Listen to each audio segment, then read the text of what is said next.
ಆಯ್ತು. ಇಂದು ನಾನು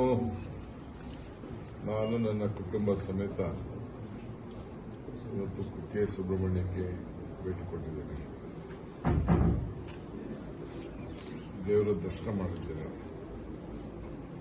ಎಲ್ಲರೂ ಕೂಡ ನೆಮ್ಮದಿ ಶಾಂತಿ ರಾಜ್ಯ ಒಳ್ಳೆದಾಗಲಿ ಪ್ರಾರ್ಥನೆ ಮಾಡ್ತಾರೆ.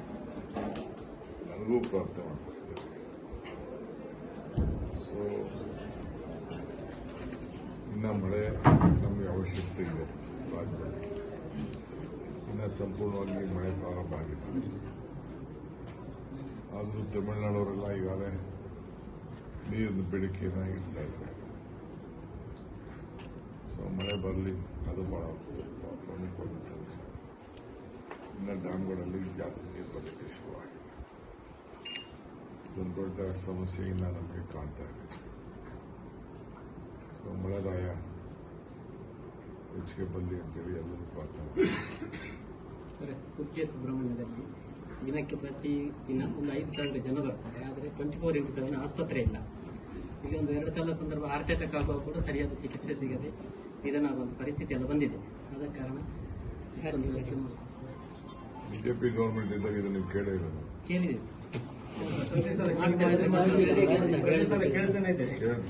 ಅವ್ರ ಕೈ ಮಾಡೋಕ್ಕಾಗಿಲ್ಲ ಅಂದು ಅವ್ರನ್ನ ಗೆಲ್ಸ್ತಾನೆ ಇದ್ದೀರ. ಅವ್ರು ಮಾಡಿಲ್ಲ, ಅವ್ರಿಗೆ ಓಟ್ ಹಾಕ್ತಿದ್ದೀರ. ಈಗ ನಾವು ಮಾಡದೆ ಹೋದ್ರೆ ನಮ್ಗೆ ಓಟ್ ಹಾಕ್ತಾರೆ ಅಂತಾರೆ.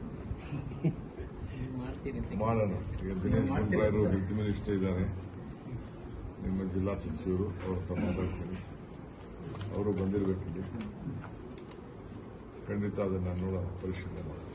ಕುಕ್ಕೆ ಸುಬ್ರಹ್ಮಣ್ಯ ಪ್ರಾಧಿಕಾರ ಇದು ಪ್ರಸ್ತಾವನೆ ಇದೆ, ಇದನ್ನು ನಿಯಂತ್ರಣ ಮಾಡಬೇಕು ಅಂತೇಳಿ. ಆದರೆ ಕೆಲವು ಕಾರ್ಯಕರ್ತರೆಲ್ಲ ಕೆಲವು ಅಭಿಪ್ರಾಯ ತಿಳಿಸಿದ್ದಾರೆ. ಅದನ್ನು ನಾನು ಹೋಗಿ ಅವ್ರಿಗೆ ಮಾತಾಡ್ತೀನಿ. ಕ್ಯಾಬಿನೆಟ್ ಬರ್ತದೆ, ಬಂದಾಗ ಮಾತಾಡಿ ನಮ್ಮ ಸಲಹೆ ಕೂಡ ಏನು ಅಭಿಪ್ರಾಯ, ಕಾರ್ಯಕರ್ತರ ಅಭಿಪ್ರಾಯ ಏನಿದೆ, ಧಾರ್ಮಿಕವಾಗಿ ಆ ದೇವಸ್ಥಾನದ ಗೌರವ ಘನತೆ ಉಳಿಸ್ಕೊಂಡು ಹೋಗಬೇಕು. ಆ ದೃಷ್ಟಿಯಿಂದ ಏನು ಒಳ್ಳೆಯದು ಅನ್ನೋದು ನನಗೆ ಅನುಭವಕ್ಕೆ ಬರ್ತದೆ. ಅದನ್ನು ಚರ್ಚೆ ಮಾಡಿ ಸರ್ಕಾರಕ್ಕೆ ಎಲ್ಲ ನಮ್ಮ ಸಹೋದ್ಯೋಗಿಗಳು ತಿಳಿಸ್ತೀವಿ. ಈಗ ಪ್ರಜ್ವಲ್ ಕೇಸಲ್ಲಿ ಪ್ರೀತಮ್ ಗೌಡ್ ಅವರ ಮೇಲೆ ಎಫ್ಐಆರ್ ದಾಖಲಾಗಿದೆ. ಬಿಜೆಪಿಯ ಪ್ರೀತಮ್ ಗೌಡ್ ಅವರ ವಿಡಿಯೋ ವೈರಲ್ ಮಾಡಿದ ಪ್ರಕರಣದಲ್ಲಿ ಅವರಿಗೆ ಕೇಸ್ ದಾಖಲಾಗಿರೋದು ಯಾವಾಗ ಇವತ್ತು ಆಗಿರುವಂಥದ್ದು. ನನಗೆ ಡಿಸಿಎಂ ಆಗಿ ಏನು ಹೇಳ್ತಾರೆ? ನಾನು ಮಲಗಿದ್ದವನು ಈಗ ಎದ್ದಿದ್ದೀನಿ. ಅಲ್ಲಿ ಮಂಗಳೂರಲ್ಲಿ ಮಲಗಿದ್ದು ನಾನು.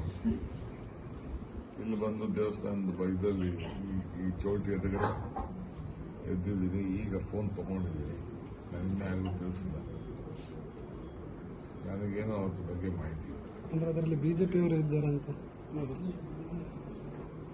ಏನು ಗೊತ್ತಿಲ್ಲ.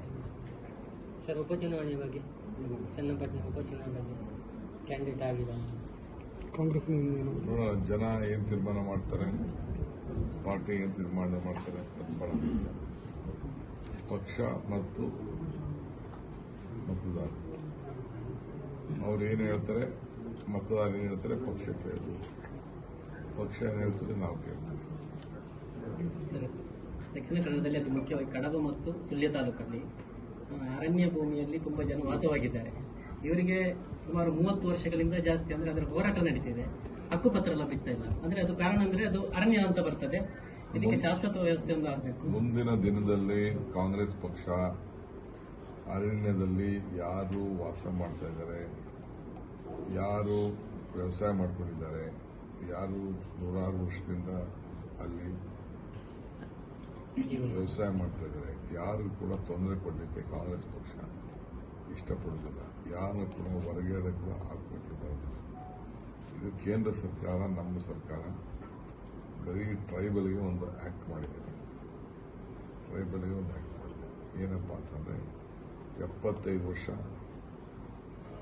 ಶೆಡ್ಯೂಲ್ ಕ್ಯಾಸ್ಟು, OBC, ಜನರಲ್ಗೆ 3 ತಲೆಮಾರು, 25 ವರ್ಷ ಎಸ್ಟಿಗೆ ಮಾತ್ರ ಅಂಥವ್ರಿಗೆ ಜಮೀನನ್ನು ಕೊಡ್ಬೋದು ಅನ್ನೋದು ಮಾಡಿದೆ.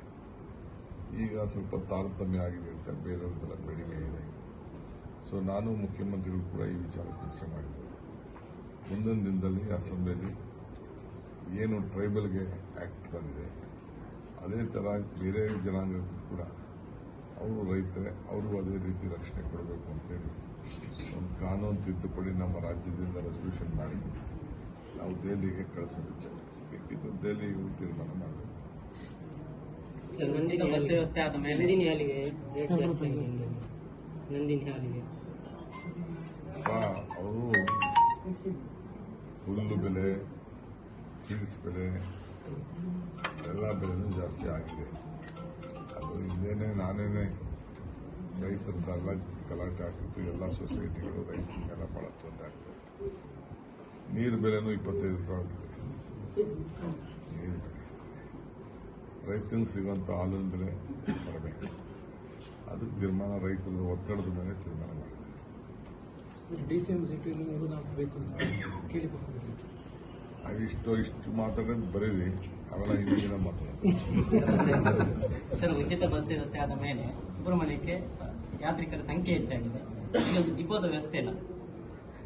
ಅಗತ್ಯಕ್ಕೆ ಬೀಳುವಾಗ ಬಸ್ಸಿನ ವ್ಯವಸ್ಥೆ ಇಲ್ಲ. ಶಕ್ತಿ ಯೋಜನೆ ಅಡಿಯಲ್ಲಿ ಎಲ್ಲ ಯಾತ್ರಿಕರೆಲ್ಲ ಆಗ್ತಾ ಇದ್ದಾರೆ, ಪ್ರಾರ್ಥನೆ ಮಾಡ್ತಾ ಇದ್ದಾರೆ, ಫ್ರೀಯಾಗಿ ಬರ್ತಾ ಇದ್ದಾರೆ, ಹೋಗ್ತಾ ಇದ್ದಾರೆ. ಒಳ್ಳೇದಾಗಿದೆ. ಇದೆಲ್ಲ ಈಗ ತಾನೇ 1 ವರ್ಷ ಆಗಿದೆ. ಒಂದೇ ವರ್ಷಕ್ಕೆ ಆಗ್ತದಾ?